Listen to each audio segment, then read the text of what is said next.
Welcome to the Slop Farm. Enjoy the video.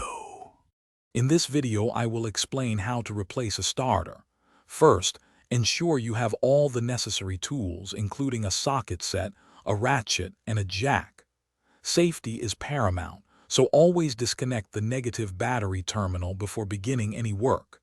This prevents accidental electrical shorts. Then, locate the starter motor, which is typically found near the transmission.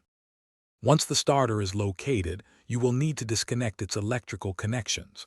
There is usually a main power cable and a smaller solenoid wire. Use the correct size wrench to loosen these terminals. After the wires are off, proceed to unbolt the starter from its mounting points. There are typically 2 or 3 bolts holding it in place. Keep track of all hardware. Now, carefully position the new starter into its mounting location. Align the bolt holes and hand-tighten the mounting bolts first, then use your wrench to secure them firmly. Next, reconnect the electrical wires to the new starter. Ensure the main power cable and the solenoid wire are attached to their correct terminals and are snug. Double-check all connections. With the new starter installed and all connections secure, it is time for the final steps. Reconnect the negative battery terminal.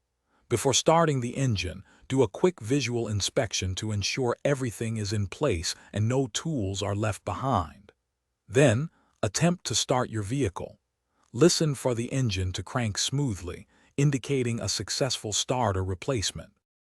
Thanks for watching. Consider subscribing if we helped you today.